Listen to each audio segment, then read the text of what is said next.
Mga kababayan, kamusta po? Si Kamanong po ay inyong lingkod ay nagbabalik po muli.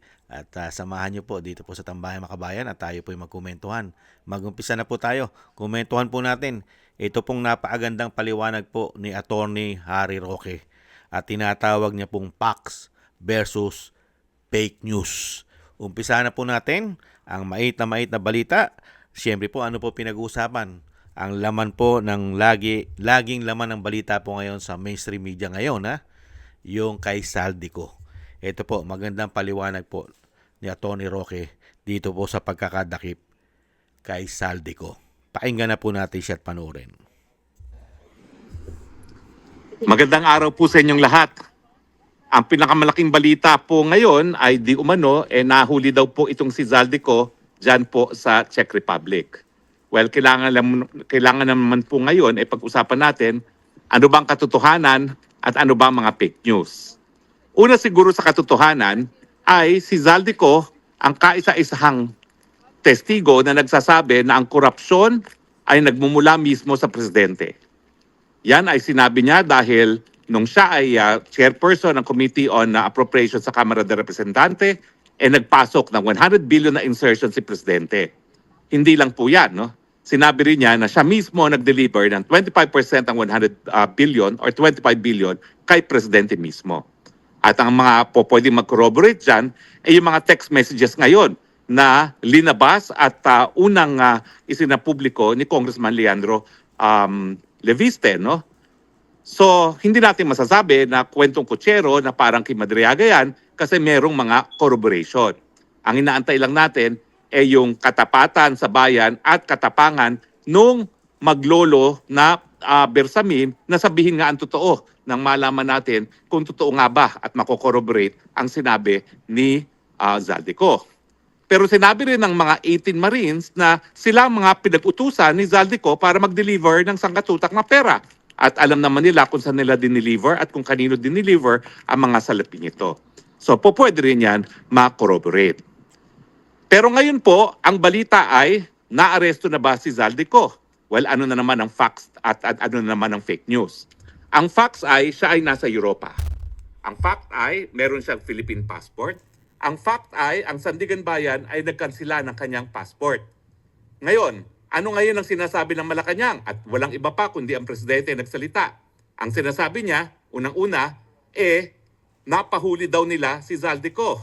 Well, katotohanan mo yan o hindi?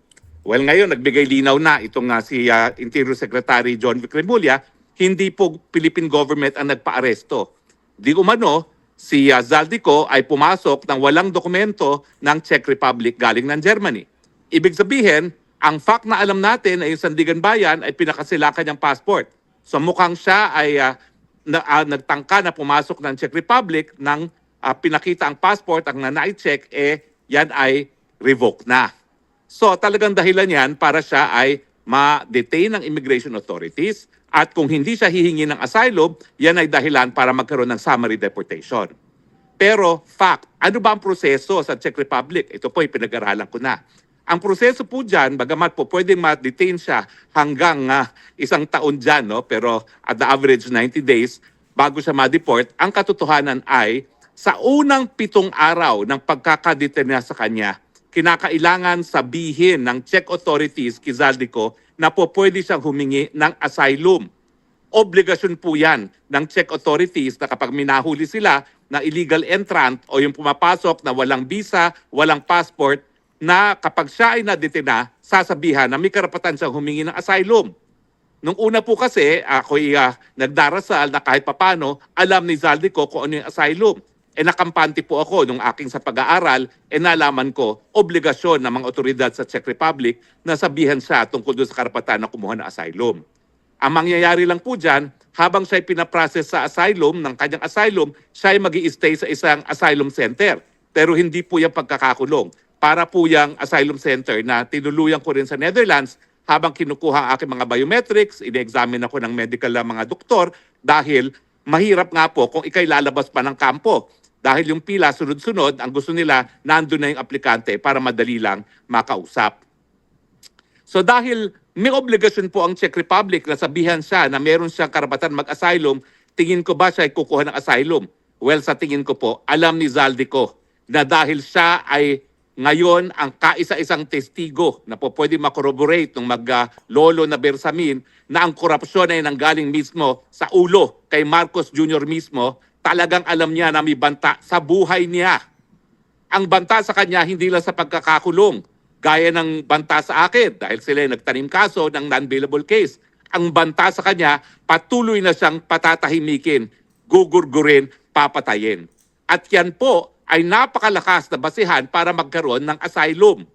Ang tanong ko lang is gaya ng nangyari sa akin, saan ba nag-issue ang kanyang visa sa Shenzhen? Dahil bagamat pwede siyang humingi ng asylum sa Czech Republic, kung hindi naman Czech Republic ang nag-issue ng kanyang visa, papupuntahin pa rin siya doon sa lugar na nag-issue ng kanyang visa. Pero sa akin, walang kaduda-duda. Yung pagiging whistleblower niya, yung pagsabi niya na Marcos Sr. mismo ang arkitekto ng korupsyon dito sa flood control at sa DPWH, yan po ay enough reason para siya ay talagang patayin ng mga puwersa na nais siyang patahimikin. Kaya nga po ngayon, pinag-uusapan ng lahat itong si Zaldico. Bakit? Kasi si Zaldico, kung talagang siya ay hindi susupilin sa pamamagitan ng pagkukulong o kaya naman pagpapatay, siya magpapatunay na merong responsibilidad ang Marcos Sr., ang Marcos Jr., si Marcos Jr., si Bongbong, sa katiwalian. At wala pong ganyang testigo siguro maski sa sarili niyang ama, si Marcos Sr.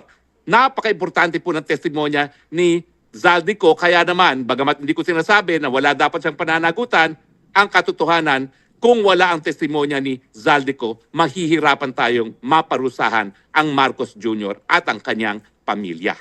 Tandaan natin, ang in-expose niya, korupsyon hindi lang ni Marcos Jr. dun sa 100 billion, kundi yung smuggling.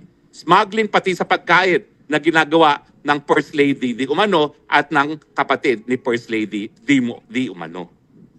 So Zaldico, kung nasan ka man, karapatan mong humingi ng asylum. Sasabihan kanila na may karapatan kang humingi ng asylum, humingi ka lang. Dahil malinaw na malinaw, gaya ng sikat ng araw, na meron kang karapatan, meron kang well-founded fear na pwede kang gurgurin, patayin, dahil ikaw lang ang magiging susi para mapanagot ang presidente at ang kanyang pamilya sa kanilang katiwalian. Stay safe. Maraming salamat po sa inyong patuloy na pagtangkilik. Ito po inyong Spokesang Bayan, reporting live from Ackersee, Austria, na napakagandang lugar, saying, I love you, Philippines. You're the only country that I have. You're the only country that I will love. God bless the Philippines from beautiful Ackersee. At ito po ang tanawin ng Ackersee. Bye! Yan po mga tambay.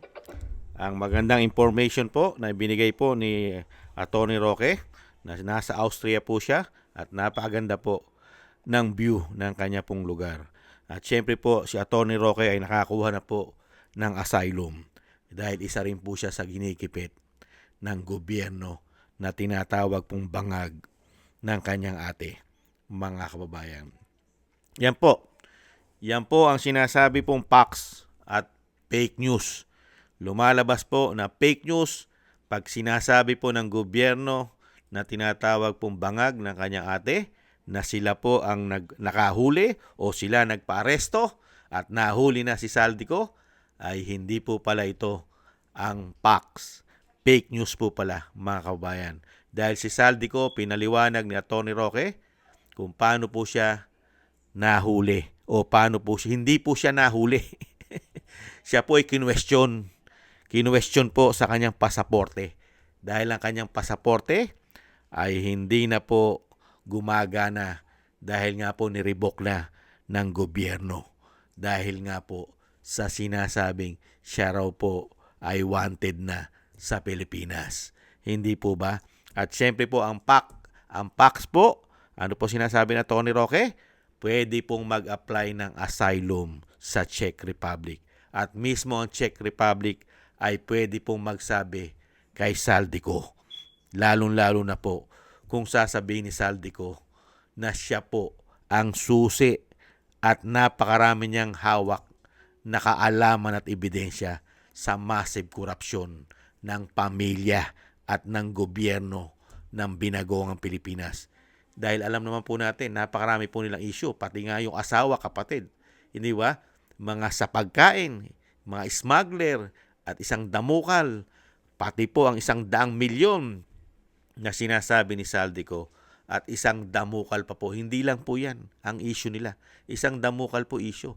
Nandiyan pa ang PhilHealth, ang Ginto, ang Maharlika Investment Fund, at ang mga bangko natin sa gobyerno, bangko ng gobyerno, hindi po ba, ay halos po nakuhanan nila ng isang damukal na salapi di umano. At syempre po, ang mga budget magmula 2023 hanggang 2025 ay pinag-uusapan po kung paano po nila binaboy at niwalangya ang pera ng taong bayan.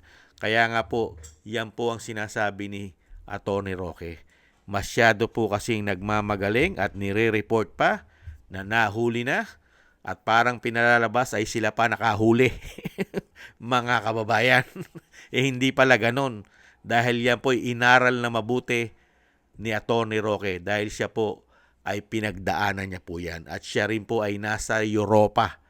Nasa Europe din po si Atty. Roque dahil nga po sa panggigipit din sa kanya ng gobyernong tinatawag na bangag ng kanyang ate. Kaya po siya humingi rin ng asylum. At ganyan din po ang hinihingi ni Saldico. At syempre tayo naman po ay hindi po natin kinukonsinte si Saldico dahil kailangan din po niyang managot. Marami rin po siyang sasagutin sa batas dahil kasama rin po siya sa massive corruption. Hindi po ba? Kaya nga lang po, para po matunton ang mga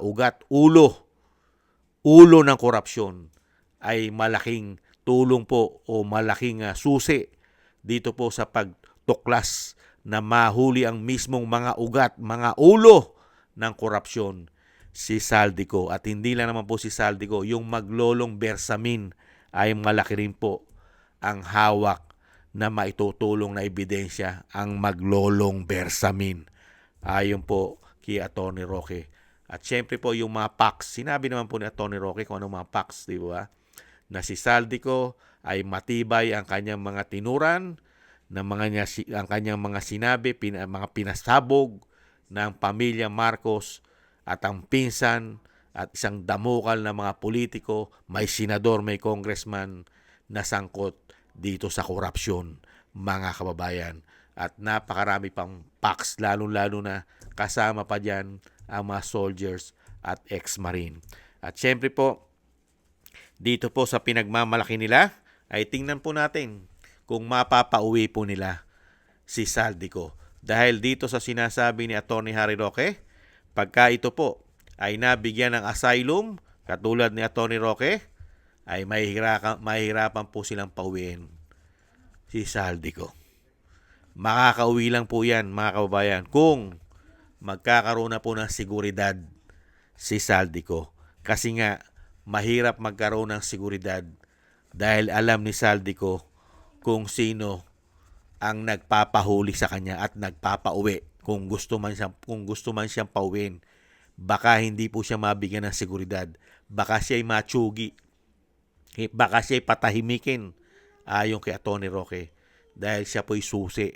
Hindi po ba? Dahil pag dumating ang panahon na wala na sila sa kapangyarihan, baka ikanta sila ni Saldico kung bubuhayin nila ito. Di umano. Hindi po ba?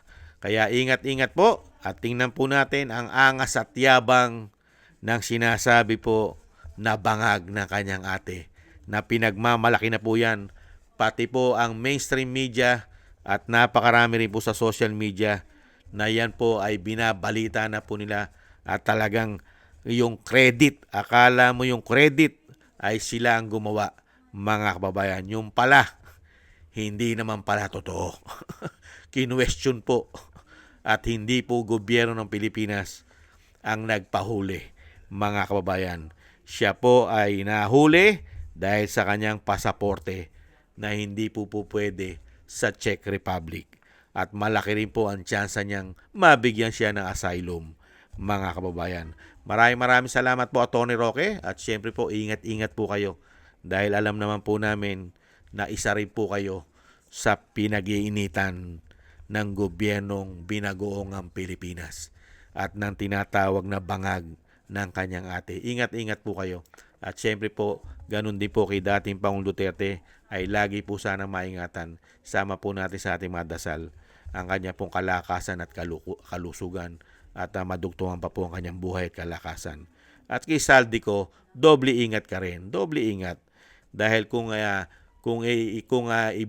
ibinunyag mo na, lahat ay binunyag mo na ang ginawang mga kawalang yan at pandarambong ng mga dati mong kasamahan, mag-ingat ka. Doble ingat din. Maraming salamat po mga kabayan sa nagusto po natin ng Bahay Makabayan sa YouTube at TikTok. At ganoon din po sa ating mga subscribers at patuloy na nagsusubscribe. Sa mga nagko-comment, like, share, subscribe, mabuhay po kayo. Shoutout po sa inyo lahat. At shoutout din po sa nagbibigay po ng tulong at biyaya. Shoutout po kay Eric Hershaw ng Canada, kay Annie Jo, ako si Pilam, Jem Aris ng United Arab Emirates, kay Tatay Nick ng Canada, Mila Yi, Gayat Chena, kay Balance Vision TV, Jesus Valdepena, Kingston ng Hong Kong, Jake Yahut ng California, USA, Gina Ray ng Berlin, Germany, Julieta Silona ng Sydney, Australia, Baby Roman at Ate Isa ng Cagayan. Thank you po sa inyo mga kabayan at ingat-ingat po kayo. Lalo-lalo po sa inyo po mga paggawa. At God bless po sa inyong lahat. God bless po sa atin lahat. Taste lang po muna tayo mga kabayan. Paalam. Bye-bye.